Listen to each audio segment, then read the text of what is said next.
Picture this. You're thinking of switching careers. Maybe you're tired of the 9 to 5, the endless Zoom meetings, or the soul-draining office small talk. But before you make any rash decisions, let me take you on a journey back to what might be the worst career path in human history, aboard the world's first, truly terrible workplace, the pirate ship. It was a place where quitting your job didn't mean putting in a 2-week notice. It meant swimming with sharks. Filing an HR complaint meant pulling your sword, and the retirement plan was simple: try not to die. And believe it or not, that was the good part.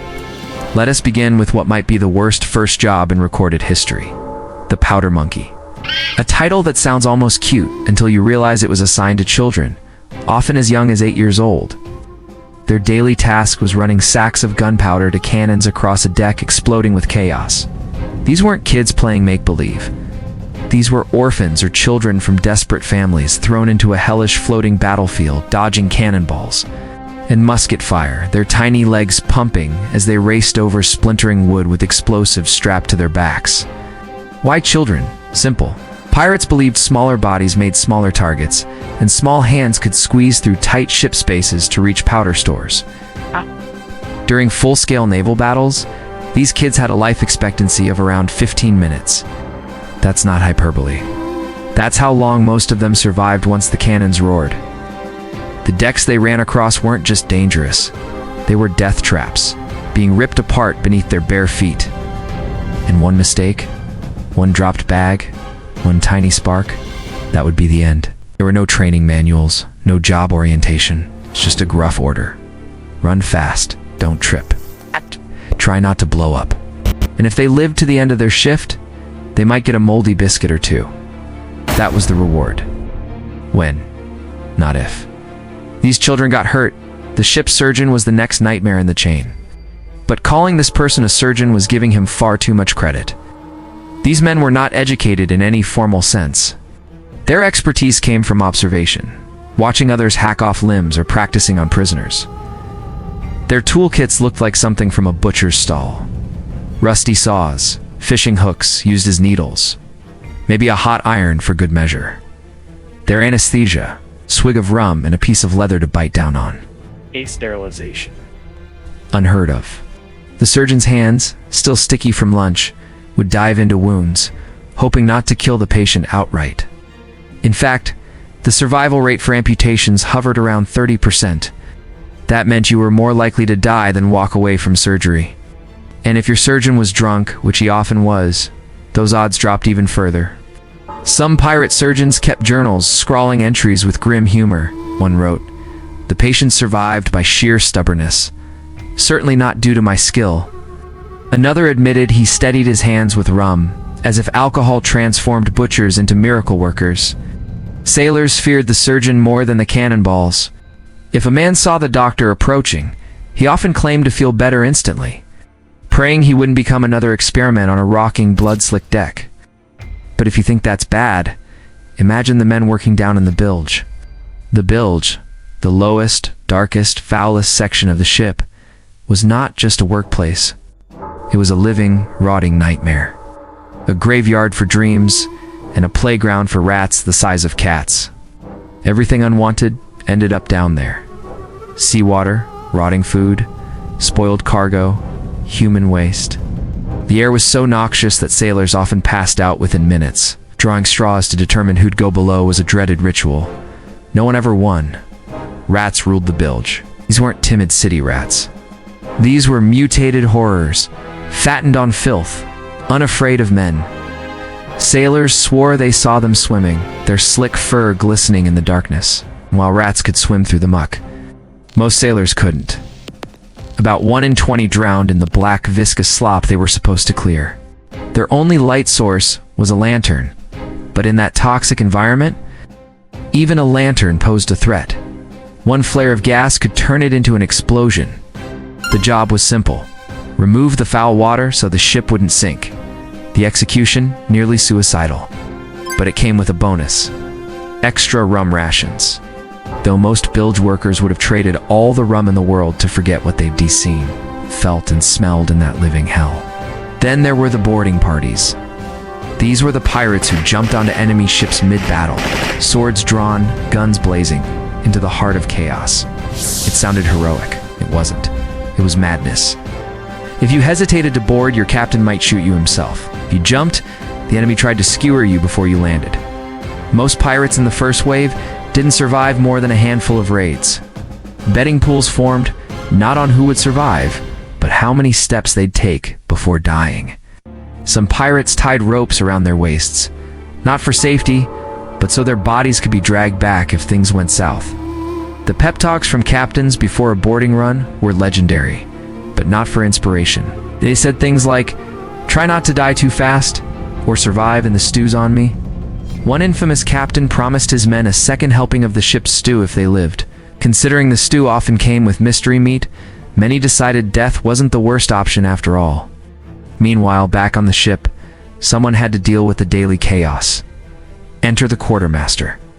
Imagine being a school principal in a classroom full of angry, armed convicts. That was the quartermaster's life. He was the one who settled every dispute, every insult, every drunken outburst. Usually before breakfast.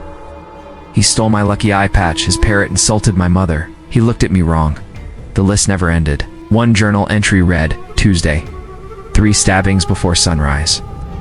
1 over mermaids. The quartermaster also had to manage rations, assign sleeping spots, and worst of all, divide treasure. Tell a pirate his cut is smaller because he spent the last battle hiding in a barrel, and you'd better be ready for violence. And yes, pirates had rules. The pirate code. Guess who had to enforce them? That's right, the quartermaster. He quickly grew tired of hearing, but the code is more like guidelines. One gave up counting after the 1,000th time, all in his first month. Worst of all, he had to cut people off from rum. One wrote, "I'd rather face the British Navy alone than tell Big Mike he had enough to drink." At least the quartermaster could operate below deck. The helmsman, he was up top, completely exposed. His job was to steer the ship through storms, cannon fire, and chaos. Think of trying to parallel park a burning building during an earthquake, and you're close. He couldn't duck for cover. He couldn't run. He had to stand at the wheel, hands gripping the wood as bullets whizzed by. Some were so committed, they nailed their hands to the wheel. Literally. Hammered nails through flesh, just to keep themselves from abandoning post. Ow. Ship logs from the 1700s mention this grim tradition. 1 in 10 helmsmen carried permanent scars from their self-crucifixions. They were the first to be targeted by snipers. Captains barked impossible orders. Turn harder, go faster, as if the helmsman could control the wind. One wrote in his diary, "Captain told me to make the ship dance a jig today. I told him I left my magic wand in my other pants. Now I'm scrubbing latrines." If anything went wrong, grounding, hitting a reef, sailing into a storm, the helmsman got blamed. Like blaming your GPS for a wrong turn, except instead of a bad Yelp review, you got tossed overboard. And if you thought choosing this job was rough, imagine having no choice at all. That's where the pressed men came in.